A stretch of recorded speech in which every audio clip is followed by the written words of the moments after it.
नमस्कार दोस्तों, मेरे इस चैनल पर आपका स्वागत है। आज की कहानी है भगवान विष्णु के 5 छल।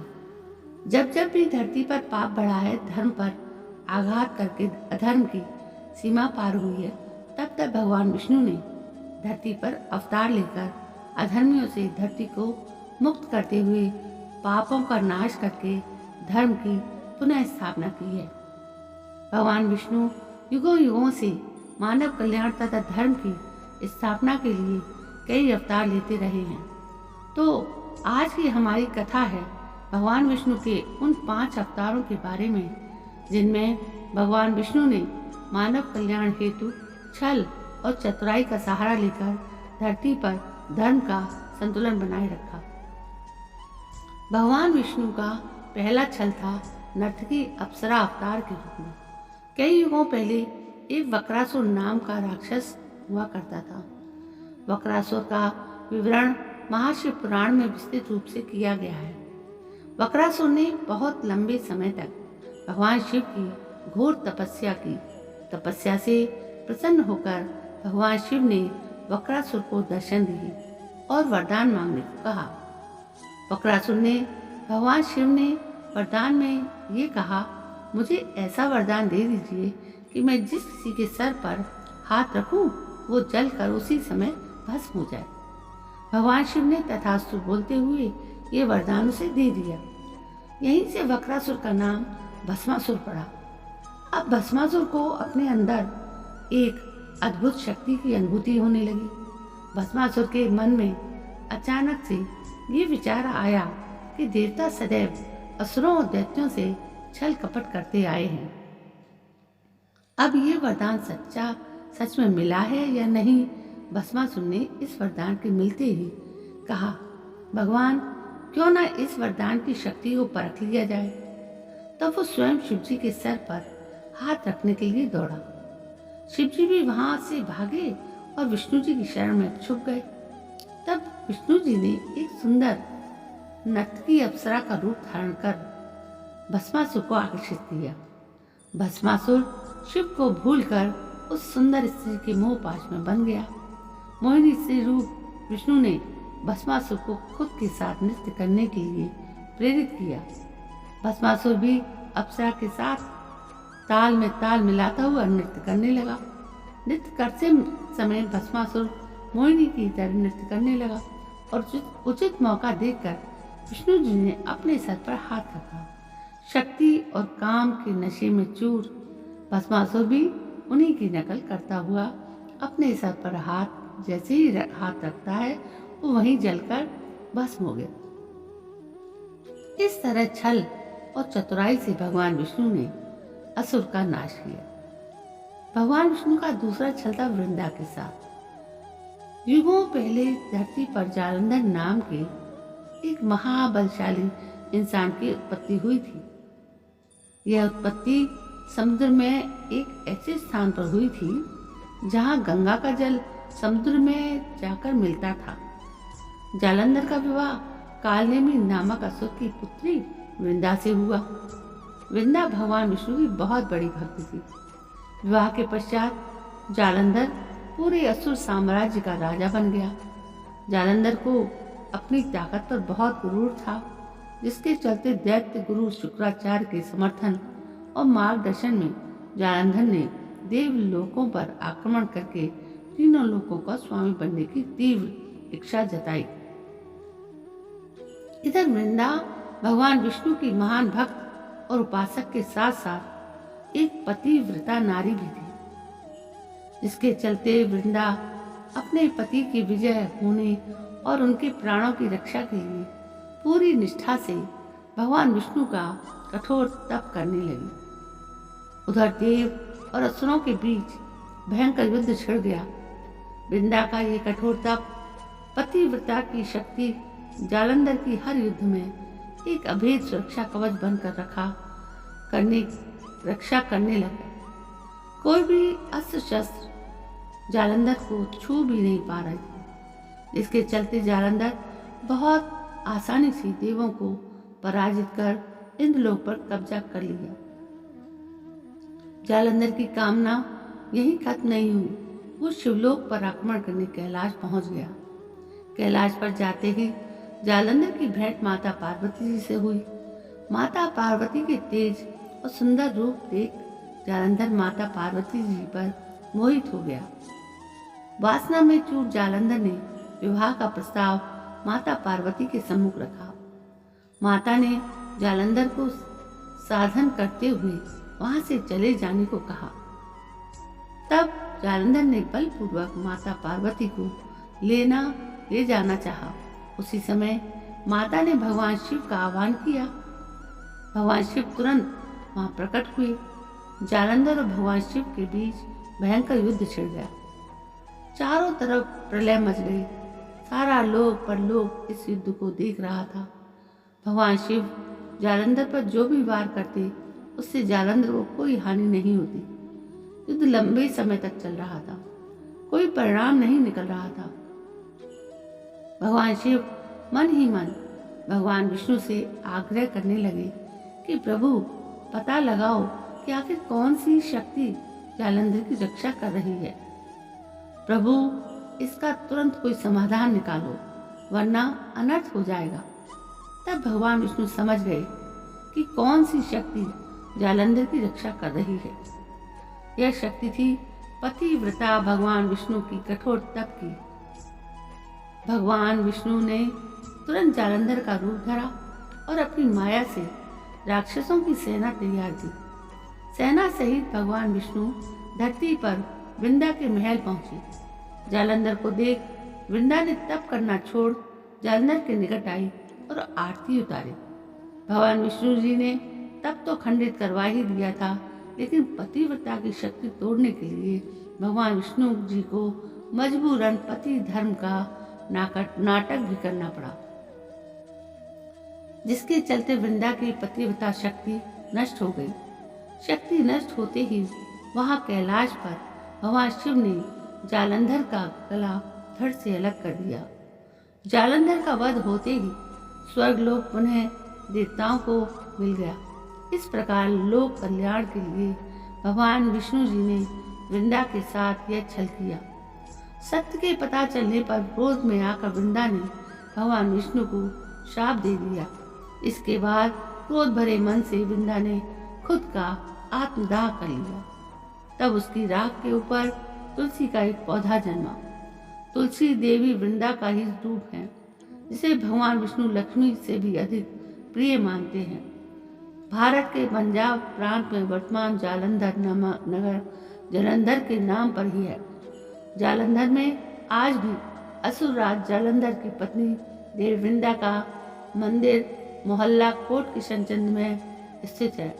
मान्यता है कि यहाँ एक प्राचीन गुफा थी जो सीधी हरिद्वार तक जाती थी। माना जाता है प्राचीन काल में इस नगर के आसपास 12 तालाब हुआ करते थे। नगर में जाने के लिए नाव का सहारा लेना पड़ता था। भगवान विष्णु का तीसरा छल, मोहिनी रूप। दोस्तों, ये अद्भुत घटना समुद्र मंथन के समय की है। एक बार महर्षि दुर्वासा बैकुंठ धाम से वापस आ रहे थे। रास्ते में उन्होंने राजा इंद्र को अपने ऐरावत हाथी पर सवार होकर अपनी ओर आते हुए देखा। महर्षि दुर्वासा जी ने उनका स्वागत सत्कार करते हुए उन्हें कमल के फूल की दिव्य माला भेंट की। अहंकार में डूबे इंद्र ने भेंट स्वरूप मिले उस कमल की माला को मामूली समझकर उसे अपने हाथी ऐरावत के सर पर फेंक दिया। माला गिरकर हाथी के पैरों में जा गिरी। ऐरावत ने उस माला को अपने पैरों से कुचल दिया। दिए गए भेंट का इस प्रकार निरादर करने पर महर्षि दुर्वासा बहुत क्रोधित हुए। क्रोध में आकर महर्षि दुर्वासा जी ने इंद्र को श्रीहीन होने का श्राप दे दिया, जिसके चलते इंद्र की सभी शक्तियां नष्ट हो गई। इंद्र से विलीन हो गया। इस मौके का फायदा उठाकर दैत्यों ने इंद्रलोक पर आक्रमण कर दिया। देवताओं को हराकर दैत्यों ने इंद्रलोक पर अपना कब्जा कर लिया और देवताओं को वहां से खदेड़ दिया। त्राहिमाम करते हुए इंद्र ब्रह्मा जी सहित श्री हरि के चरणों में सहायता हेतु पहुंचे। भगवान विष्णु संसार एवं मानव जाति के कल्याण के लिए लक्ष्मी जी के साथ समुद्र मंथन पर विचार विमर्श कर रहे थे कि इतने में इंद्र भगवान ब्रह्मा जी सहित सभी देवतागण के साथ भगवान विष्णु के सम्मुख पहुंचे।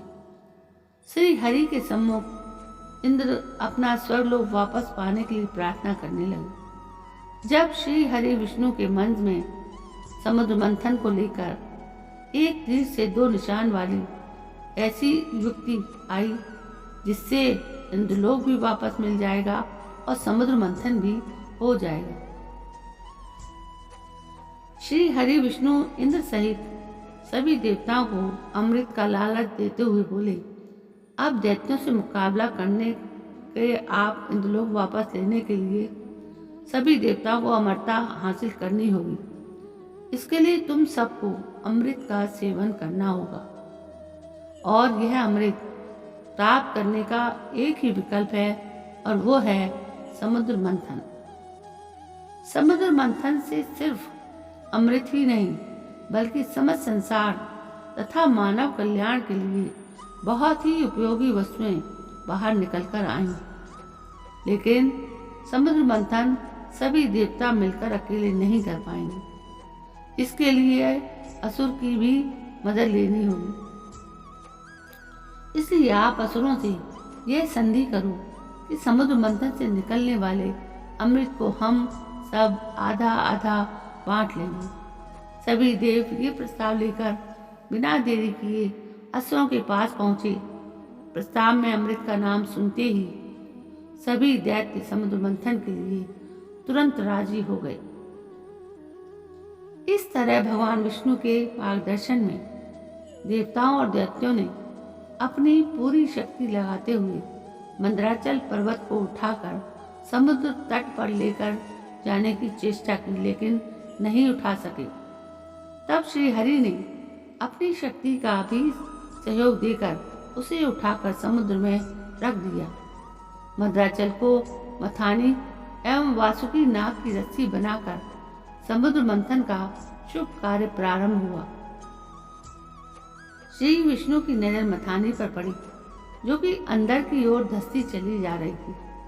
यह देखकर उन्होंने स्वयं कच्छप यानी कछुए का रूप धरकर अपनी पीठ पर मंदराचल पर्वत को रख लिया।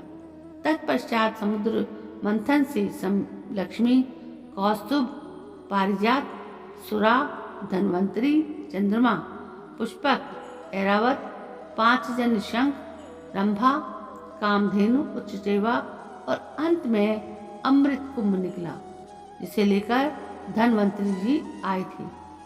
उनके हाथों से अमृत कलश छीनकर दैत्य भागने लगे ताकि देवताओं से पूर्व अमृत पान करके वे अमर को प्राप्त हो जाएं। दैत्यों के बीच कलश के लिए झगड़ा शुरू हो गया और देवता हताश खड़े थे।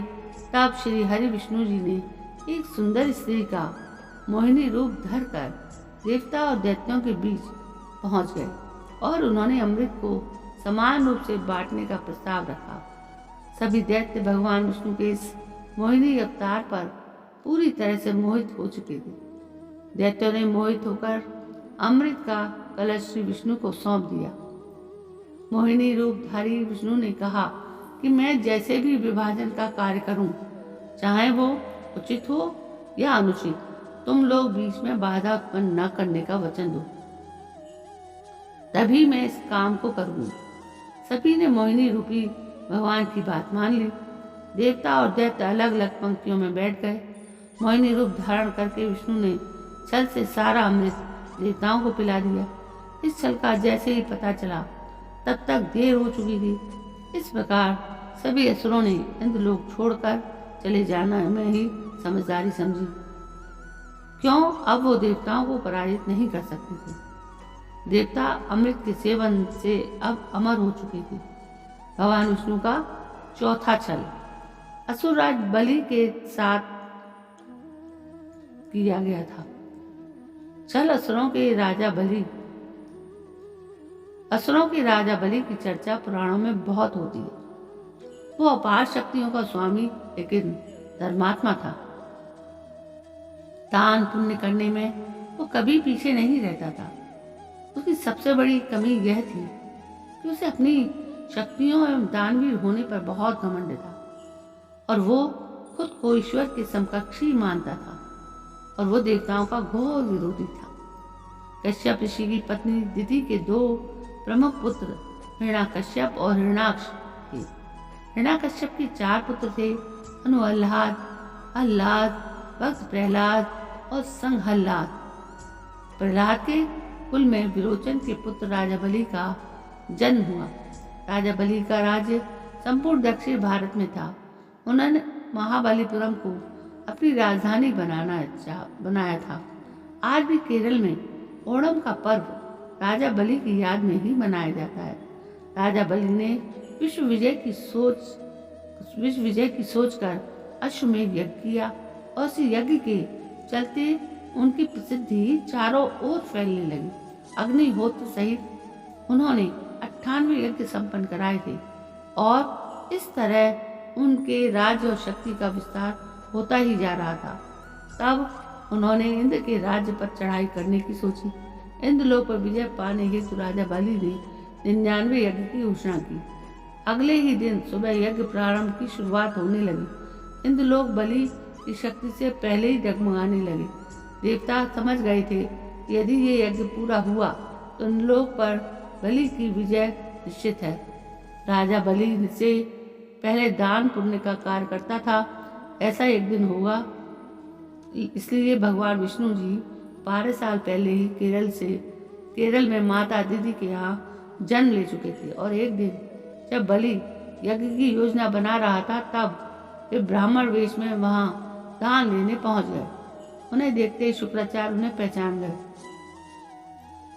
शुक्राचार्य ने उन्हें देखते ही बलि से कहा कि वे विष्णु हैं, इन्हें मुझसे पूछे बिना कोई भी वस्तु उन्हें दान मत करना। लेकिन बलि ने शुक्राचार्य की बात नहीं सुनी और वामन के दान मांगने पर उन्होंने 3 पग भूमि दान में दे दी। जब जल छोड़कर सब दान कर दिया गया तब ब्राह्मण वेश में वामन भगवान ने अपना विराट रूप दिखा दिया। भगवान ने एक पग में भूमंडल नाप लिया, दूसरे में स्वर्ग और तीसरे में के लिए बलि से पूछा कि तीसरा पग मैं कहाँ रखूं। पूछने पर बलि ने मुस्कुराकर कहा, इसमें तो कमी आपके ही संसार बनाने की हुई, मैं क्या करूं भगवान, अब तो मेरा सिर ही बचा है।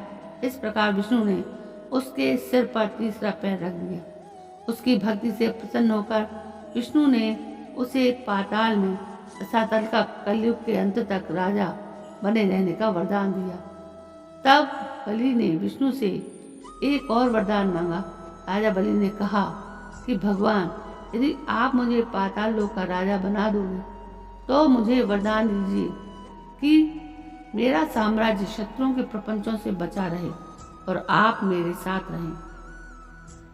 अपने भक्त के अनुरोध पर भगवान विष्णु ने राजा बलि के निवास में रहने का संकल्प लिया। पातालपुरी में राजा बलि के राज्य में 8 प्रहर भगवान विष्णु सशरीर उपस्थित रह उनकी रक्षा करने लगे और इस तरह बलि निश्चिंत होकर सोता था और संपूर्ण पातालपुरी में शुक्राचार्य के साथ रहकर एक नए धर्मराज की व्यवस्था संचालित करता था।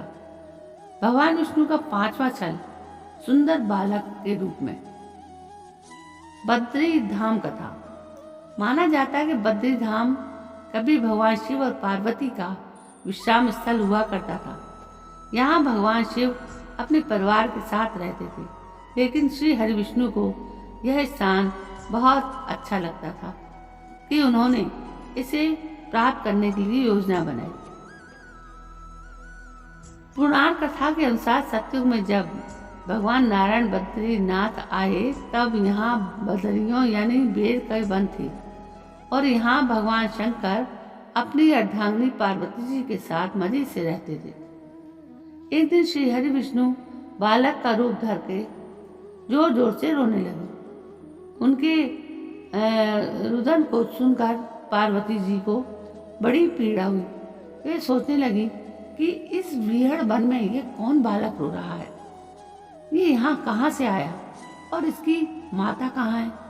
यही सब सोचकर माता को बालक पर दया आ गई और तब वे उस बालक को लेकर अपने घर आ गए। शिवजी तुरंत ही समझ गए कि यह कोई विष्णु की लीला है।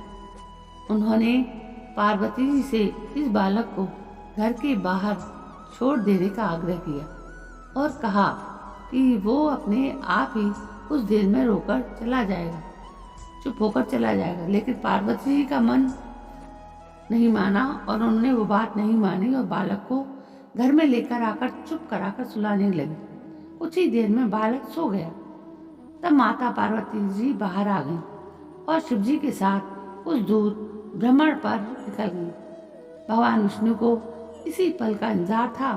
उन्होंने उठकर घर का दरवाजा अंदर से बंद कर लिया। भगवान शिव और पार्वती जी जब घर लौटे तो द्वार अंदर से बंद था।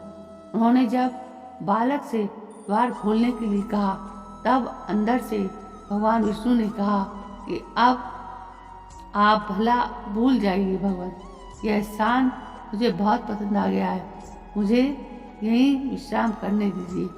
जब आप यहाँ से केदारनाथ जाएं, अब आप यहाँ से केदारनाथ जाएं।